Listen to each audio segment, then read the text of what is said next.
You know, Clark set all these records on the basketball court. Obviously, the scoring record in college, the assist record in the WNBA. So many rookie records that you can't even list them off.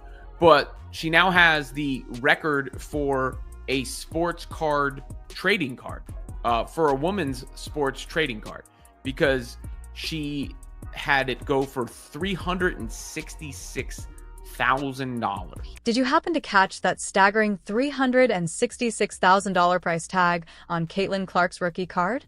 No, it's not a typo. Someone genuinely shelled out more money for a piece of glossy cardboard than what many people invest in an entire home. And if you think that's jaw-dropping, hold on. It gets even more surreal. This wasn't just a record-breaking sale. It marked a seismic shift in the trading card landscape. Clark didn't merely surpass expectations, she obliterated them, reducing long-standing records to glittering fragments and eclipsing icons like Serena Williams in the process. All the while, Angel Reese, not one to shy away from the spotlight, appears to be throwing subtle shade as her own rookie cards languish in the bargain bin, struggling to attract even the most casual buyer. Clark has the top 30 WNBA cards, at least.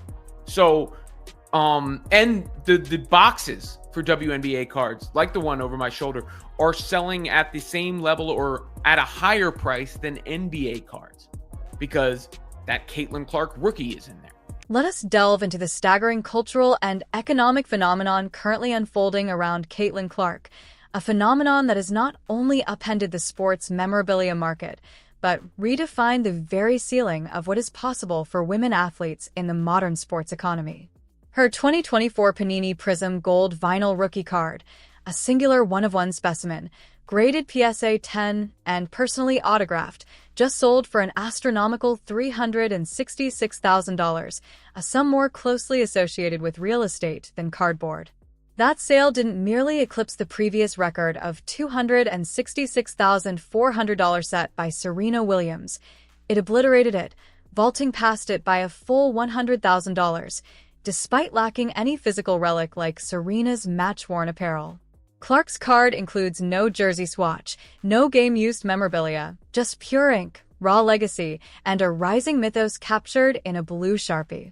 And yet, that minimalist artifact has become the nucleus of a rapidly compounding market bubble not built on hype, but on historical significance.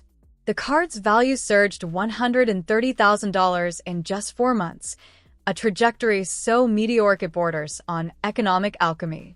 This is not a footnote in collectibles history, it's a paradigm shift. Clark is not merely entering the trading card space, she is colonizing it. She now holds the top 30 highest-selling WNBA cards of all time. That is not a typo. Asterisk all 30 star. This isn't a blip or a trend, it is a takeover. Hobby shops that once shelved WNBA products behind layers of dust are now prioritizing Clark's merchandise front and center, often selling out in hours. WNBA card boxes featuring Clark are now outselling NBA boxes in some markets, a development that would have been inconceivable just a year ago. Meanwhile, Angel Reese, who declared herself the face of the league, is watching from the periphery as her own cards stagnate like discount DVDs in a Walmart bargain bin. Her signature cereal box reportedly sold for just $9.99, a tragicomic juxtaposition to Clark's six-figure trading card triumph. Collectors, investors, and institutions alike are no longer treating Clark's cards as mere memorabilia. They are treating them as appreciating financial assets. High-net-worth individuals and even venture capitalists are quietly entering the fray, acquiring her cards with the same strategic fervor one might reserve for tech stocks or fine art.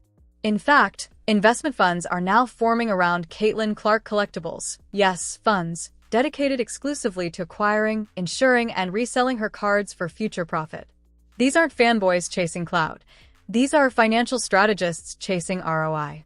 Her cards are being graded, traded, and insured with the same meticulousness applied to Picasso's or rare coins. And all of this is unfolding before she's even begun her second WNBA season. To underscore the absurdity of this ascent, one need only consider the broader context. Before Clark, WNBA cards were an afterthought. neglected by both hobbyists and retailers alike.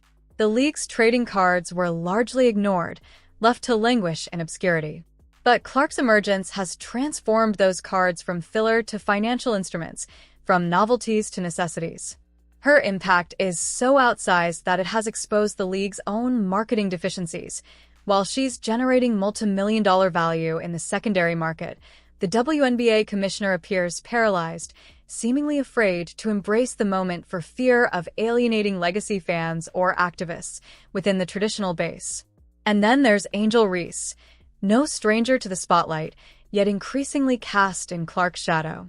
Despite her confidence and charisma, Reese has not translated media attention into collector value. While Clark's signature has become a six-figure asset, Reese's cards are piling up in unsold packs, and her most notable contribution to the conversation seems to be her penchant for post-game jabs and cryptic tweets. The contrast is stark. While Clark is rewriting the collectible economy in real time, turning ink and paper into generational wealth, Reese's market footprint remains faint and faltering. This isn't about jealousy or rivalry. It's about legacy. It's about a 22-year-old rewriting the rules of engagement, not just on the court, but across the entire economic ecosystem of women's sports. Clark is not merely collecting accolades. She's becoming a cultural commodity, a symbol of where the sport is heading, and a tangible proof point that women's sports, when marketed and monetized correctly, are not just viable, they're explosive. The Caitlin Clark effect is not some passing media cycle. It's a full-fledged economic revolution. And as her cards continue to soar, potentially breaching the $500,000 mark in the near future, one truth becomes increasingly undeniable. The game has changed, and Caitlin Clark is the one holding the pen, and the checkbook Angel Reese, once vocally self-anointed as the face of the league, now finds herself in a drastically different arena, one where the market has spoken, and the message is unforgiving. Her trading cards, once expected to ride the same wave of hype and value, now languish on store shelves, untouched, unsold, and increasingly unwanted.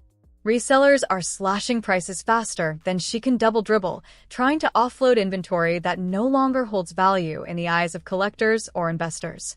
This is the same Reese who confidently told the world that fans were tuning in because of her too, but the cold reality is this. No one is forming collector funds around her name.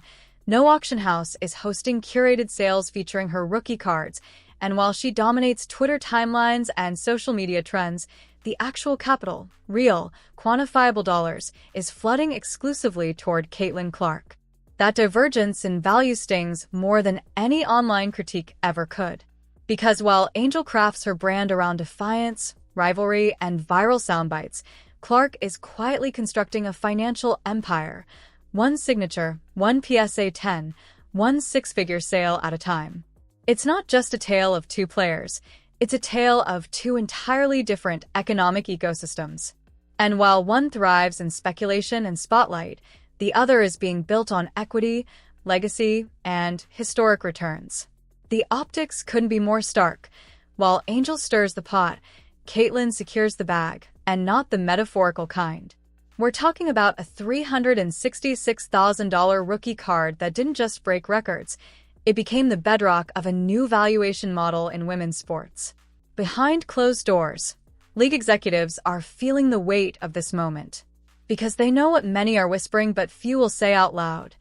The WNBA now has a cash cow, and it cannot afford to lose her.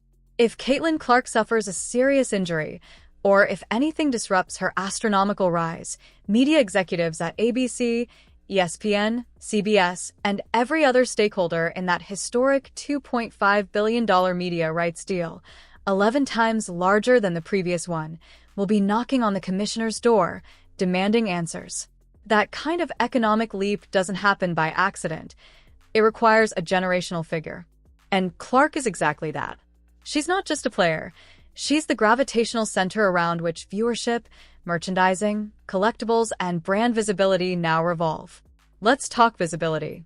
Clark and the Indiana Fever are slated for 41 nationally televised games this season. That's not just high exposure. It's a signal flare from media conglomerates that profitability now trumps parity. When Caitlin Clark steps onto the court, ratings skyrocket.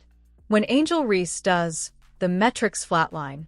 TV networks aren't hedging their bets. They're going all in on the Clark effect, and it shows in every programming decision, every marketing campaign, every merchandise rollout. Caitlin's jersey sells out across retailers that historically sidelined women's gear. Men's sports shops now feature her memorabilia prominently. Collector forums have spun up dedicated channels just to track her card market. Entire auction calendars are being built around her name. This isn't momentum, it's domination. And while the WNBA preaches equality and shared spotlight, the business side tells another story. Clark isn't just elevating the league, she's subsidizing it. She's bringing in dads who never watched women's hoops. She's luring investors who once scoffed at the very notion of female athlete collectibles. Her rookie cards have converted card shops into pseudo-hedge funds, and panini boxes with her face on them now outsell NBA product in some locations. Clark doesn't merely own the most valuable WNBA card ever sold. She owns the top 30. That's not marketing spin. That's data. In a hobby where scarcity, story, and spectacle drive value, she's delivering all three in overwhelming supply. Meanwhile, Angel Reese posts another IG caption, perhaps alluding to the drama, perhaps not, but none of it moves product. The numbers are stagnant. The shelves are full. The momentum is absent. And that $366,000 card?